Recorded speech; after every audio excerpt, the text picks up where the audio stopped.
Shalom, Shalom. Halo. puji Tuhan pemirsa The Safe Ministry dimanapun berada.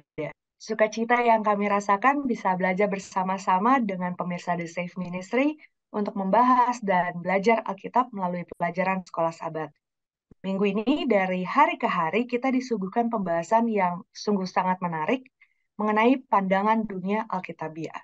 Para panelis juga sudah hadir. Kita akan belajar bersama panelis dan doa buka kita minta Pak Adri untuk memimpin. Baiklah kita satu di dalam doa. Ya Allah Bapa kami yang ada di dalam kerajaan surga, pada jam yang diberkati ini ya Tuhan kami mengundang kuasa Roh Kudus, sehingga pelajaran yang rumit secara manusia dapat menjadi berkat karena Roh Kudus selalu memimpin dan menuntun kami sekalian. Terima kasih Bapa, terpujilah namamu. Dalam nama Yesus Kristus kami sudah berdoa. Amin. Amin. Kita akan mulai dengan ringkasan untuk mengetahui apa yang akan kita bahas dan diskusi selama 1 minggu ke depan dari Mbak Tobing. Silakan Pak. Baik, pemirsa The Safe Ministry, minggu ini kita akan disuguhkan pelajaran yang berdasarkan kepada prinsip-prinsip Alkitabiah, terutama yang berkaitan dengan kehidupan dan kematian. Dengan judul Pandangan Dunia Alkitabiah. Saya bacakan di ayat hafalan kita 1 Tesalonika 5 ayat 23. Semoga Allah damai sejahtera menguduskan kamu seluruhnya. Dan semoga roh, jiwa, dan tubuhmu terpelihara sempurna dengan tak bercacat pada kedatangan Yesus Kristus Tuhan kita. Jadi nanti ada aspek roh, jiwa, tubuh yang akan kita bahas. Pemirsa The Safe Ministry, bahwa di akhir zaman ini kita diberikan pelajaran ada 2 globalisasi besar yang tercatat di dalam kitab Wahyu. Pertama yang terdapat di dalam Wahyu 13 ya, mengenai apa? Kesalahan yang mengglobal, kesalahan yang mendunia, yaitu yang ditandai dengan apa? Bahwa seluruh dunia akan kagum dengan yang dilambangkan di dalam kitab Wahyu, yaitu sebagai binatang yang keluar dari laut. Ya, kita akan kagum dengan sosok yang dilambangkan dengan binatang yang keluar dari dalam laut ini, dan ini akan dipercaya oleh orang banyak. Lalu di Wahyu 14 terjadi juga globalisasi dari segi kebenaran, ya, bahwa akan ada satu kebenaran juga yang mengglobal, yang mendunia, bahwa Injil yang kekal itu akan diberitakan di seluruh dunia. Jadi oleh karena itu ketika terjadi kesalahan yang mengglobal itu, Lucifer atau iblis memberikan atau mengkampanyekan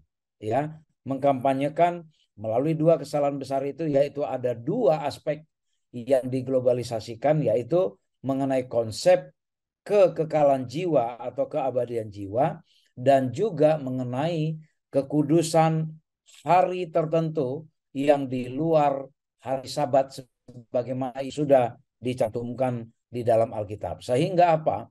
Iblis membuat banyak orang takluk, banyak orang terkesima dengan penipuannya. Oleh karena itu pada minggu ini kita akan diberikan pandangan yang lurus kembali kepada Alkitab. Apa-apa saja sebenarnya pandangan Alkitab mengenai kondisi kehidupan dan kematian manusia. Ya, nanti kita akan disuguhkan bagaimana juga nanti sampai kepada kondisi kita pada waktu Yesus datang kedua kali nanti. Oleh karena itu penting bagi kita agar kita tetap teguh di dalam keyakinan kita yang berlandaskan kepada kebenaran Alkitab, agar kita tidak mudah tertipu oleh ajaran-ajaran atau konsep-konsep yang ditanamkan oleh iblis. Nanti para panelis akan menjelaskan hari demi hari apa-apa saja pandangan dunia Alkitabiah terhadap konsep kematian dan kehidupan kekal yang dialami oleh manusia. Demikian pemirsa The Safe Ministry. Baik. Untuk pembahasan pertama yaitu mengenai model Yesus. Apa menurut Pak Adri yang bisa kita pelajari dari pembahasan pertama ini, Pak? Baiklah, shalom para pemirsa yang ada dan dimanapun saudara dan saudari berada. Terima kasih Beatrix yang sudah memberikan tanggapan pertanyaan yang positif tentang kata model Yesus. Saya tertarik dengan penulis yang terlaris saat ini, namanya Stephen Covey. Ya, Stephen Covey ini adalah orang yang luar biasa dalam penulisannya. Ya, dia mencoba mengambil seperti yang kita belajar saat ini tentang mental, fisik, rohani, sosial, dan emosional. Ya, itulah sebabnya saya percaya penulis buku yang terkenal ini mengambil dalam buku Lukas pasal 2 ayat 52. Ya, dikatakan bahwa Yesus memiliki beberapa hal yang positif yang memang tidak bisa dimiliki secara sempurna oleh manusia yang berdosa. Dikatakan bahwa dan Yesus makin bertambah besar dan bertambah hikmatnya.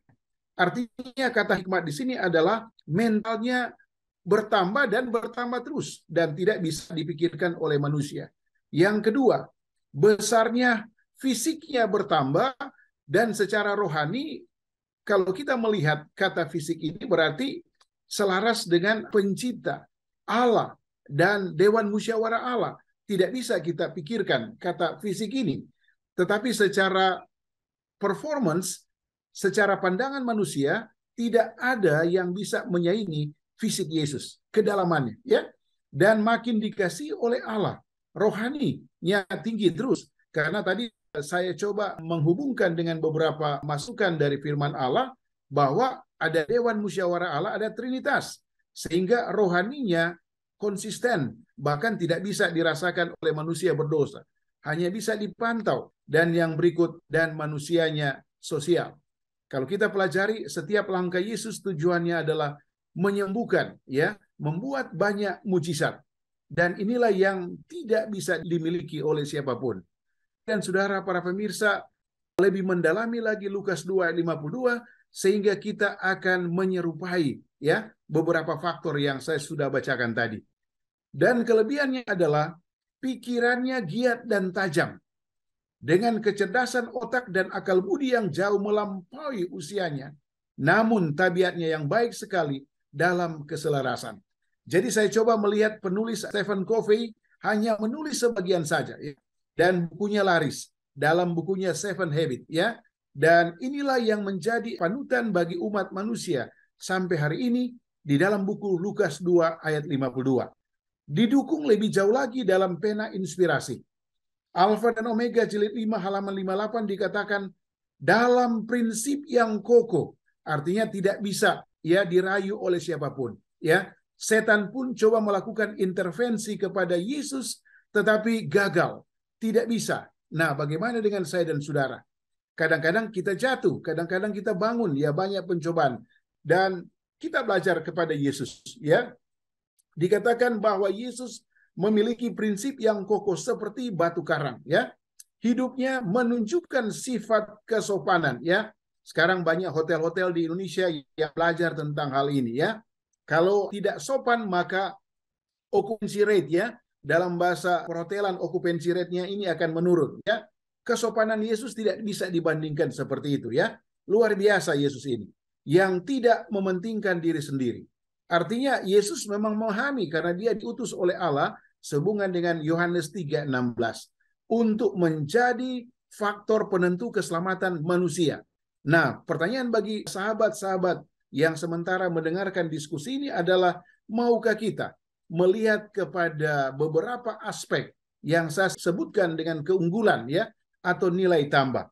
Dan akhirnya ada berapa pendukung terhadap buku Lukas 2 ayat 52 dikatakan, inilah yang Tuhan ingin lakukan dalam diri umatnya sebagai bagian dari proses mempersiapkan mereka untuk kedatangannya yang kedua kali.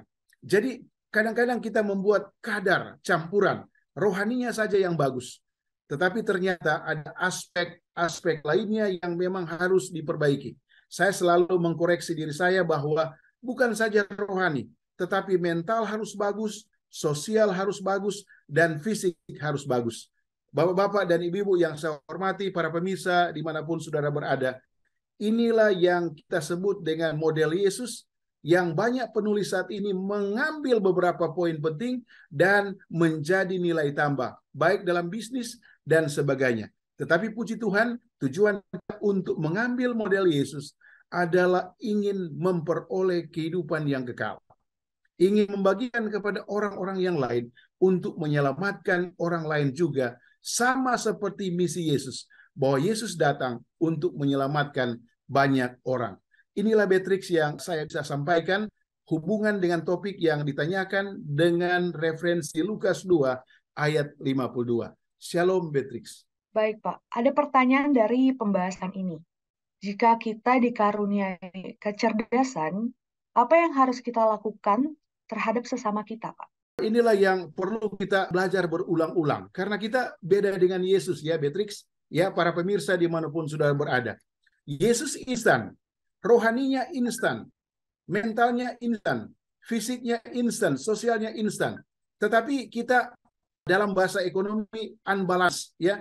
Kadang-kadang balance, kadang-kadang tidak balance. Nah, inilah yang menjadi tuntunan sahabat-sahabat dimanapun kita berada untuk kita melihat pelajaran yang berikut.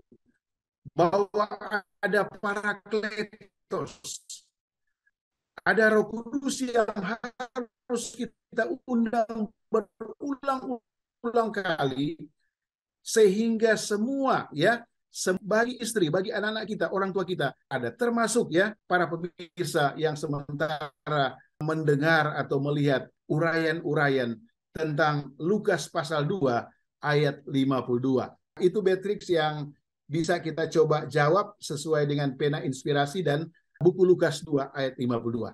Baik, Pak. Selanjutnya pelajaran kita mengenai tubuh sebagai bait suci. Silakan Pak Fajar bantu kita untuk lebih mengerti hal-hal penting dari pelajaran ini. Ya, Beatrice dan pemirsa The Safe Ministry. Tubuh kita sebagai bait suci ini menjadi satu judul yang menarik ya. Nah, kira-kira apa pandangan duniawi tentang tubuh yang dimiliki oleh manusia ini? Ada dualisme filsafat Yunani, ada pandangan dualisme filsafat Yunani. Yang pertama, mereka percaya bahwa tubuh itu buruk, kemudian roh itu baik. Mereka percaya bahwa akan ada keabadian jiwa, dan tentunya ini melahirkan sebuah teori tentang tubuh manusia itu sendiri. Nah, dualisme mengklaim bahwa dalam tubuh fana, jiwa yang kekal itu diperbudak, yang nantinya itu akan dibebaskan pada saat manusia itu mengalami satu kematian. Dan ini akan hidup selamanya. Kemudian yang kedua adalah panteisme, berpandangan bahwa Tuhan dan alam semesta adalah satu dan sama. Bagi mereka segala sesuatu adalah Tuhan dan tubuh manusia adalah bagian dari satu substansi ilahi yang terpadu dan universal. Jadi mereka tetap percaya bahwa ada satu keabadian jiwa ya. Mereka tidak percaya bahwa jiwa yang sudah terpisah dengan tubuh manusia pada saat mengalami kematian itu kembali kepada asalnya, itu kembali kepada Tuhan. Nah, sekarang kita akan lihat pandangan dari Alkitab itu sendiri. Apa sih pandangan Alkitab tentang tubuh manusia ya?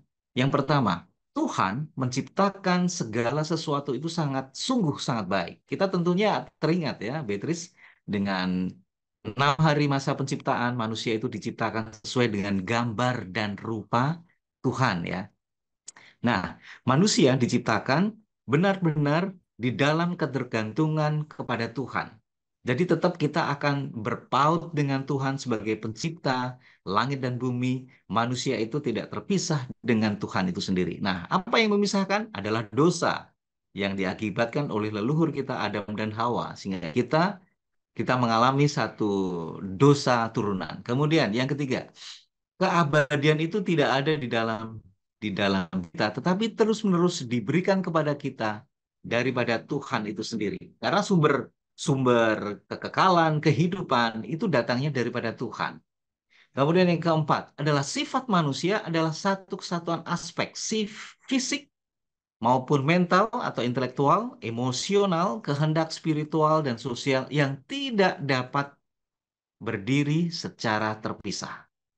Jadi kita sebagai manusia menurut pandangan Alkitab, yaitu aspek fisik, kemudian mental atau intelektual, emosional, kehendak atau keinginan kita, spiritual dan sosial itu tidak dapat berdiri sendiri secara terpisah ya. Kita menjadi satu kesatuan, menjadi satu kesatuan. Kemudian yang kelima, ketika seseorang meninggal, tidak ada satu aktivitas dalam segala aspek yang saya sebutkan tadi. Mereka mengalami satu satu ya ibaratnya tidur untuk sementara waktu, tidur untuk sementara waktu. Yang keenam, pemulihan adalah proses seumur hidup yang dapat diselesaikan pada saat kedatangan Yesus yang kedua kali. Nah, ini yang menarik nih. Pada waktu tubuh manusia itu mengalami kematian dan jiwa itu kembali kepada Tuhan, itu akan dipulihkan kembali pada waktu kedatangan Yesus yang kedua kali. Kita nanti akan diubahkan. Kita akan menggunakan pakaian yang tidak dapat binasa. Kita coba buka di dalam 1 Korintus 15 ayat yang ke-53 dan 54.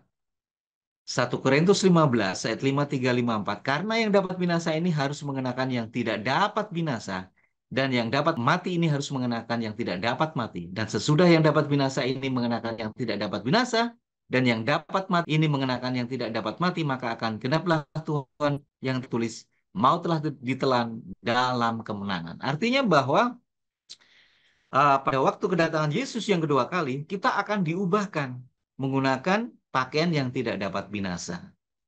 Jadi pada waktu kita mengetahui bahwa kematian itu harus dialami oleh manusia, kita tidur sementara. Kalau kita percaya kepada Tuhan, pada waktu kedatangan Yesus yang kedua kali, kita akan dibangkitkan. Pada waktu kita dibangkitkan, kita akan diubahkan menggunakan pakaian yang tidak dapat binasa lagi.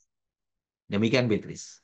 Baik, Pak. Ada pertanyaan yang muncul nih, Pak, dari pelajaran ini. Apa sih Ya, kewajiban yang harus kita jalankan untuk kita menjaga kesehatan fisik kita? ya, kewajiban-kewajiban apa yang harus kita jalankan untuk menjaga kesehatan fisik kita sendiri? Kita tahu bahwa ya tubuh kita itu adalah bait suci ya di dalam 1 Korintus 6 ayat 19 ya. Atau tidak tahukah kamu bahwa tubuhmu adalah bait Roh Kudus yang diam di dalam kamu, Roh Kudus yang kamu peroleh dari Allah dan bahwa kamu bukan milik kamu sendiri. Artinya bahwa kita diberikan kehidupan oleh Tuhan, ini kita menganggap bahwa kita tidak bisa hidup secara sendiri. Ada satu disebutkan tadi, ada satu ketergantungan kehidupan kita dengan Tuhan. Bahwa tubuh yang kita miliki itu adalah milik Tuhan. Dan Tuhan diam di dalam tubuh kita. Dan bila mana Tuhan tinggal di dalam hidup kita, ada satu kekudusan, ada satu kesucian, bait suci yang ada di dalam tubuh kita. Oleh karena itu kita wajib untuk menjaganya. Nah, apa yang harus kita lakukan? Di dalam 1 Korintus 10 ayat 31, jika engkau makan atau jika engkau minum, lakukanlah itu untuk kemuliaan Tuhan. Jadi kita mesti harus bisa menjaga kesehatan kita sendiri karena kita tahu bahwa kita tidak mungkin memasukkan benda-benda atau sesuatu makanan minuman yang bertolak belakang dengan kehendak daripada Tuhan. Oleh karena itu kita harus menjaga tubuh kita itu dengan baik karena kita tahu bahwa Tuhan itu ada di dalam tubuh kita. Demikian Beatrice dan pemirsa The Safe Ministry. Baik, Pak. Selanjutnya, pelajaran kita tidak kalah menarik juga, yaitu mengenai pikiran Kristus. Kita minta Pak Tobing untuk bisa memberikan poin-poin penting dari pelajaran ini. Baik, di pelajaran hari Minggu tadi sudah dijelaskan dari kehidupan Yesus ada 4 dimensi, yaitu mental, fisik, rohani, dan sosial. Dan pada saat ini kita masuk kepada lebih dalam mengenai kondisi mental Kristus, yaitu pikiran Kristus. Ya, tidak mudah atau bukanlah kapasitas kita memahami pikiran Kristus. Namun kita diarahkan agar pikiran kita selaras dengan pikiran Kristus. Ada banyak pemahaman orang ya yang mengatakan bahwa supaya kita mengalami perubahan maka kita sebaiknya mengubah lingkungan di mana kita berada. Lalu ada yang memutuskan agar katanya untuk menghindari tempat dan keadaan yang membuat kita lebih rentan jatuh terhadap godaan ya, maka kita berpikir sebaiknya kita tidak mendatangi ya tempat-tempat yang membuat kita lebih mudah jatuh. Tetapi sebenarnya katanya masalah paling utama dengan dosa itu ya hanya bisa kita selesaikan ketika kita mengalami transformasi hati, ya, atau transformasi itu peralihan atau perpindahan atau perubahan, ya, perubahan hati atau pikiran kita sendiri. Pemirsa The Safe Ministry, kalau dari sisi aspek proses mental itu ada 3 aspek yang dikenal, ya, sebelum menjadi perilaku. Ada yang disebut kognitif. Kognitif itu adalah pikiran, bagaimana proses pikiran kita, ya, bagaimana olah otak kita, kondisi mental kita menganalisa, merespon yang terjadi di sekitar kehidupan kita. Lalu itu yang terjadi di dalam kognitif kita akan mempengaruhi kepada afektif kita, perasaan kita, ya, perasaan kita. Lalu dari perasaan inilah muncul akhirnya apa? Tindakan atau konatif. Jadi ada tadi kognitif, afektif, dan konatif. Di Amsal 23:7 mengatakan begini, karena apa yang dia pikirkan dalam hatinya, demikianlah dia. Jadi pelajaran hari ini menunjukkan betapa pentingnya, betapa vitalnya peran pikiran kita untuk menentukan perilaku kita. Kalau perilaku kita mau berubah, pikiranlah yang harus dirubah. Pada waktu di zaman Perjanjian Lama, kita atau umat-umat Tuhan itu sangat familiar dengan standar moral melalui hukum Tuhan, yaitu hukum 10. Namun di Perjanjian Baru lebih ditekankan lagi, tidak merubah tapi lebih ditekankan lagi bahwa Allah menaruh hukumnya itu di dalam pikiran umatnya. Jadi bukan lagi sekedar tertulis 2 loh batu, tetapi ini menaruh di dalam pikiran umatnya, di dalam hati manusia. Mengapa? Tadi sudah dijelaskan bahwa dari pikiranlah muncul perasaan, dan perasaanlah yang mendorong terjadinya perilaku. Jika pikiran kita salah, perasaan pun akan salah, maka tindakan kita pun akan salah. Ya, oleh karena itu bagaimana kita agar kita bisa menang terhadap pencobaan yang ada sekarang ini. Kalau tadi ada dikatakan kesalahan global, ada kebenaran global. Bagaimana agar kita tidak tertipu oleh kesalahan global itu? Bagaimana agar kita menang atas pencobaan? Satu-satunya cara adalah pikiran kita harus takluk kepada kasih karunia Tuhan yang mengubahkan kita. Maka dengan demikian pikiran kita itu, pikiran yang berdosa itu akan tergantikan oleh pikiran Kristus. Oleh karena pikiran kita takluk kepada kasih karunia. Memang tidak mungkin, ya, memang dikatakan seberapa setia pun kita, tidak mungkin juga kita bisa mencapai tahapan sempurna yang sesempurnanya, artinya sama sekali tidak berdosa. Tetapi kalau kita ada di dalam Kristus, maka apa dikatakan? Maka kita sepenuhnya ditutupi oleh kebenaran Allah.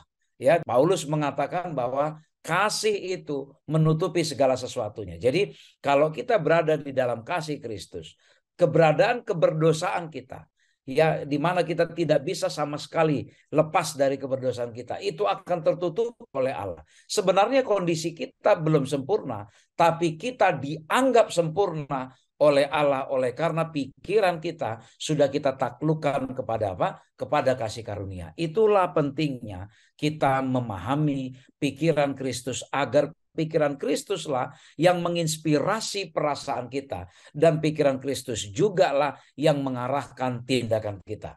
Demikian pemirsa The Safe Ministry untuk pelajaran hari ini.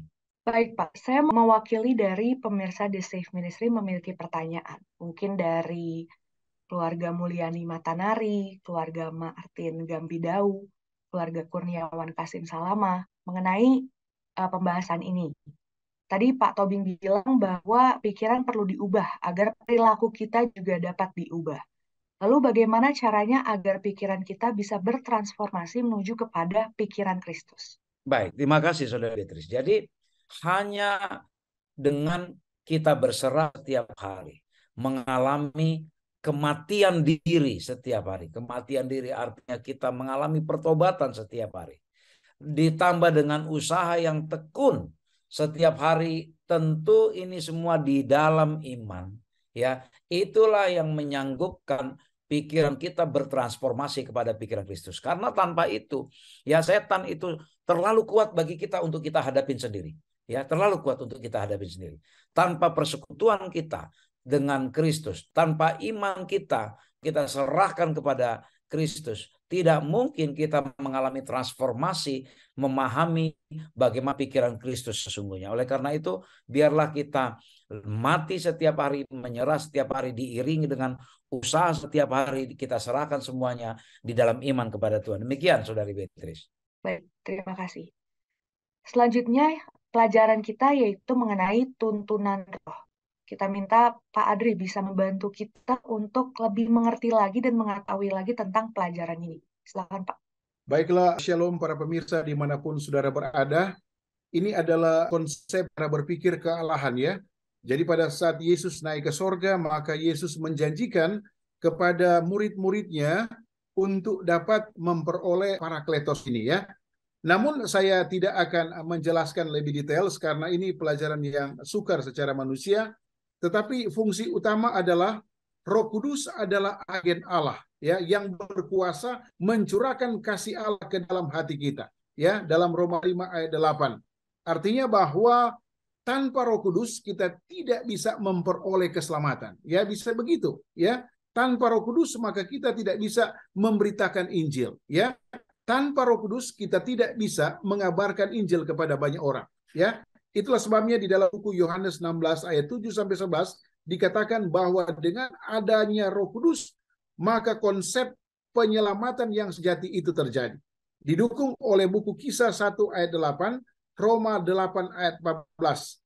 Dikatakan bahwa Roh Kudus yang sama yang membimbing kita ke dalam seluruh kebenaran juga menguatkan kita dalam memimpin orang lain dalam kebenaran yang menakjubkan. Itulah sebabnya sampai hari ini baik gereja-gereja yang kita kenal dan gereja-gereja besar atau gereja-gereja kecil menggunakan Matius 28 ayat 18 sampai 20 dan Kisah 1 ayat 8.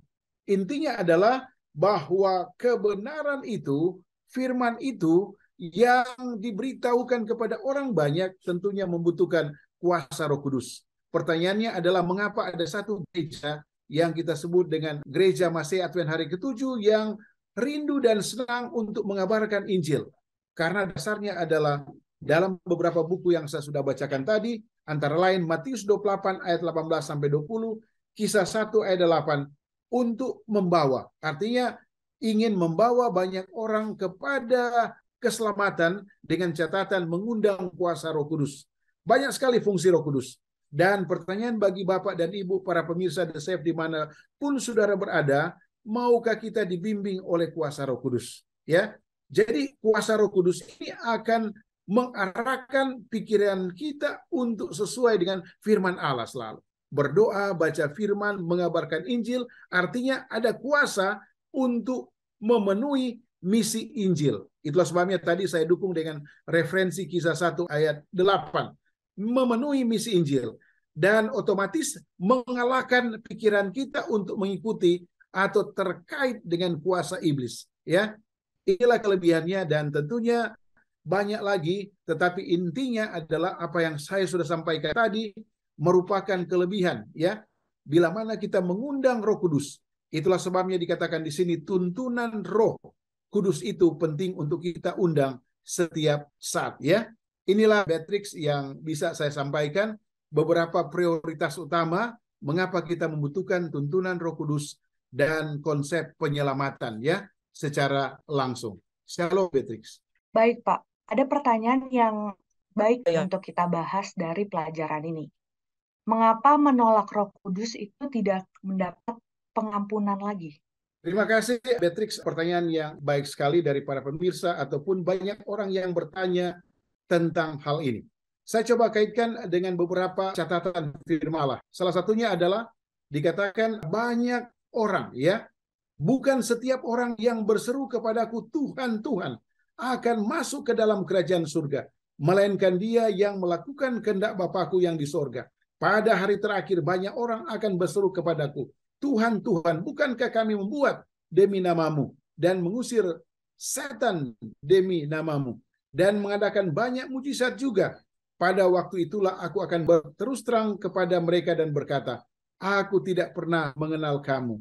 Enyalah daripadaku, kamu sekalian yang membuat kejahatan. Kata kejahatan ini adalah tentunya kita memang harus rendah hati, ya. Artinya kita harus mau mengundang Roh Kudus. Kita harus mau menyampaikan berulang-ulang secara pribadi bahwa Parakletos ini sangat penting bagi kita semua, ya. Sehingga pertanyaan tadi dapat terjawab karena kata Yesus bahwa Roh Kudus ini akan menolong kita, menuntun kita, membimbing kita untuk mengikuti lifestyle dari kebenaran firman Allah dan bisa mempraktekkan firman Allah ini kepada orang lain, dan akhirnya orang lain juga bisa memperoleh mental, fisik, sosial yang sama seperti pelajaran-pelajaran sebelumnya. Jadi inilah beberapa fungsi dari Roh Kudus, dan kiranya kita dengan setia selalu mau mengundang Roh Kudus untuk dapat membuat kita dan sahabat-sahabat yang lain sesuai dengan apa? Kehendak Allah. Ini Beatrix yang mudah dimengerti dan tentunya dapat menguatkan. Shalom. Terima kasih, Pak. Judul pembahasan kita berikutnya yaitu mengenai bersedia bagi kedatangannya. Kita minta Pak Fajar untuk membantu kita mempelajari pelajaran ini. Silakan, Pak. Ya, Beatrix dan pemirsa The Safe Ministry ya. Dunia kita yang penuh dengan hiruk pikuk itu menyebabkan pikiran kita itu jadi lepas dengan prioritas kita yang paling utama, yaitu menanti akan kedatangan Yesus yang kedua kali. Kesibukan, melakukan satu bisnis, berdagang, bertransaksi, melakukan segala sesuatu kesenangan dunia, itu yang akan membuat pikiran kita sebagai manusia itu lupa akan prioritas utama, yaitu bersedia untuk kedatangan Yesus yang kedua kali. Jika kita tidak berhati-hati, tentunya kita akan menghabiskan waktu kita dan justru akan menyesatkan kita, menjauhkan kita daripada Tuhan.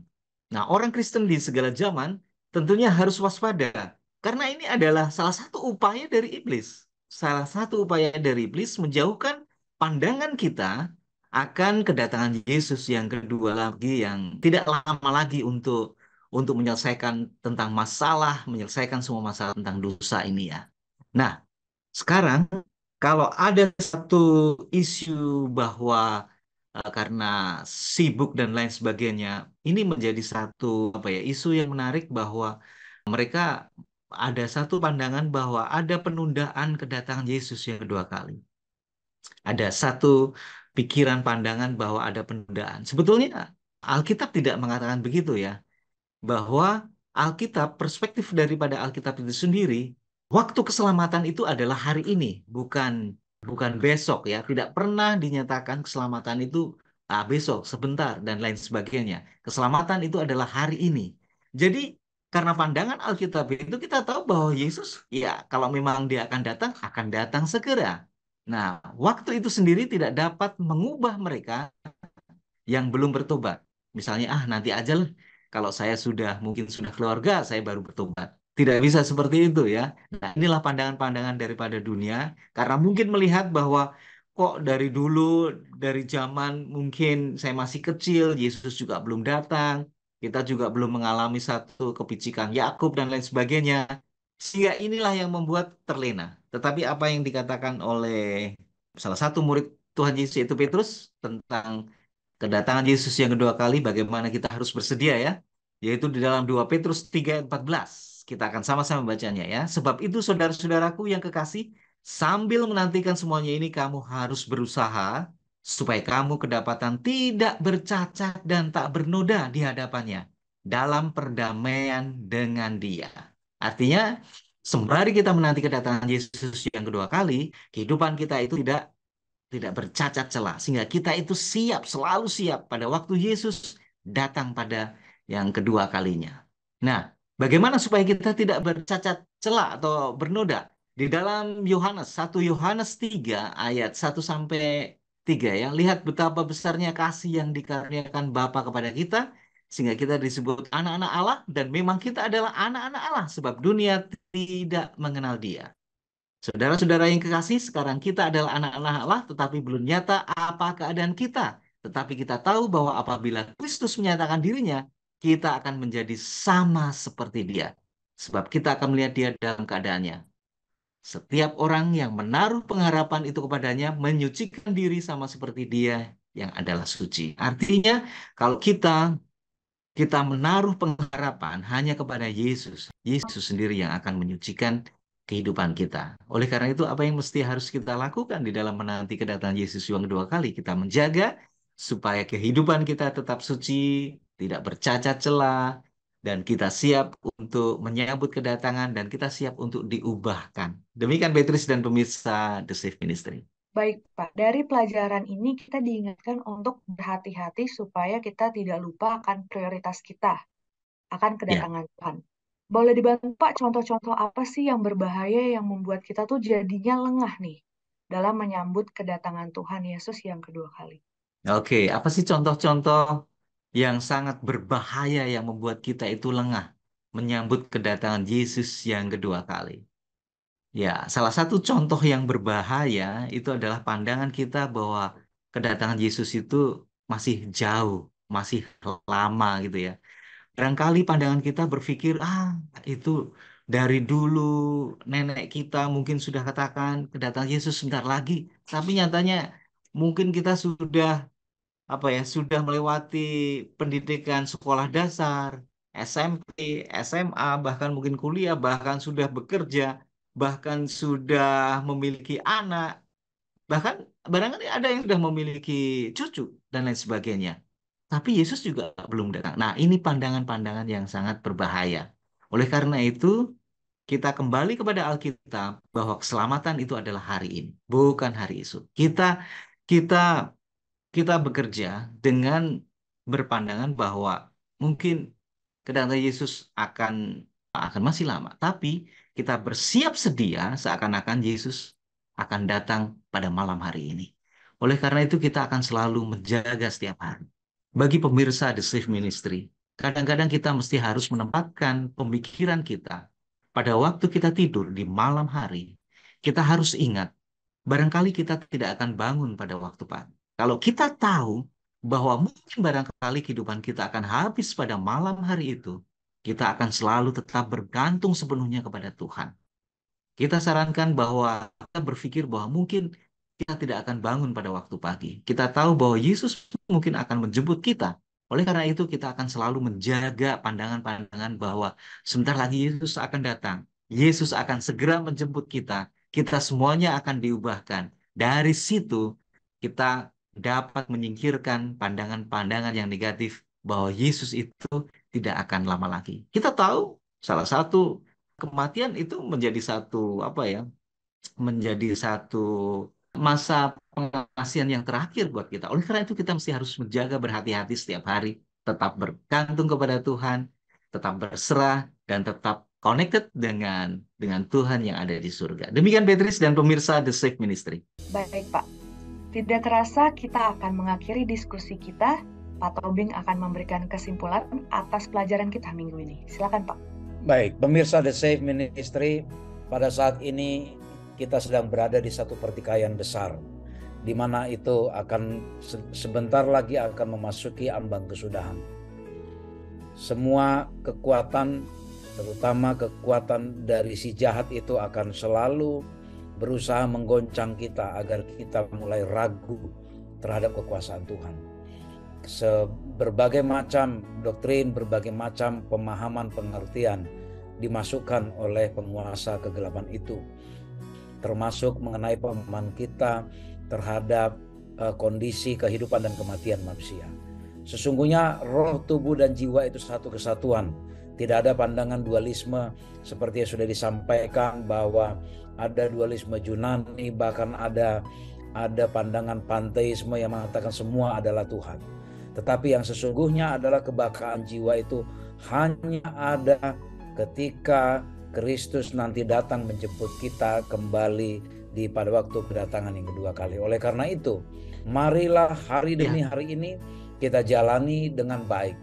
Tidak perlu kita cemas dan tertekan bahwa nanti kita akan menghadapi kesukaran, kesulitan yang luar biasa. Oleh karena itu, apa yang terbaik bisa kita lakukan hari ini, itulah yang kita lakukan hari ini di dalam penyerahan kita kepada Tuhan. Kita harus mempertahankan kemenangan kita hari ini. Kita harus penuhi hidup kita setiap harinya dengan kehidupan doa.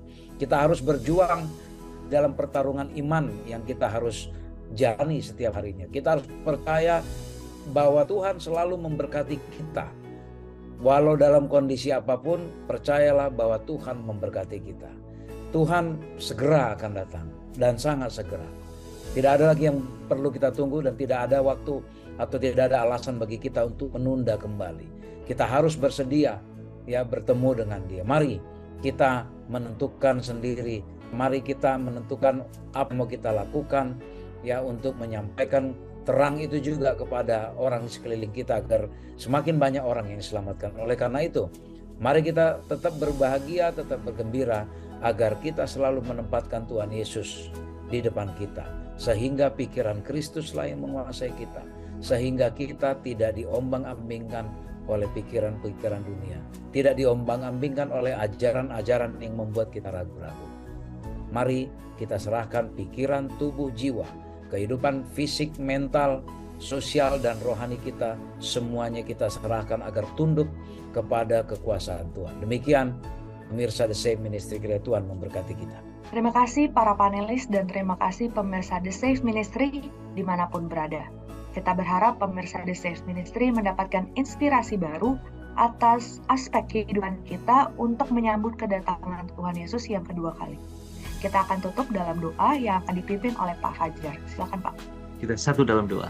Kembali kami datang menghadap kehadirat-Mu Tuhan. Terima kasih Engkau memberikan kami satu inspirasi pandangan Alkitab tentang roh, tubuh, dan jiwa supaya kami dapat boleh memahami bahwa satu-satunya sumber pemikiran hanya datangnya daripada-Mu saja. Dan kami dapat boleh dipersatukan pada waktu Engkau akan datang mengambil kami semuanya dan mengubah kami semuanya menggunakan tubuh yang tidak dapat binasa lagi. Kami yakin percaya Tuhan akan memberkati seluruh pemirsa dimanapun mereka berada. Bila kami akan selalu tetap belajar dan belajar bersama dengan Tuhan. Terima kasih Engkau selalu mendengarkan doa kami. Di dalam nama Yesus kami berdoa dan mengucap syukur. Amin. Amin. Sungguh sukacita dan berkat yang kami rasakan atas diskusi yang hangat bersama dengan pemirsa The Safe Ministry. Kami rindu untuk bisa berdiskusi lebih lagi di kolom komentar dengan pemirsa The Safe Ministry. Jadi jangan lupa untuk selalu meninggalkan pesan atau sapaan di kolom komentar. Suka juga dengan video kami dan langganan di channel kami The Safe Ministry. Sekali lagi kami ucapkan terima kasih kepada pemirsa The Safe Ministry dimanapun berada dan produser kami Bapak Simon Bumanti. Tuhan memberkati semua. Shalom. Shalom. Shalom. Tuhan memberkati.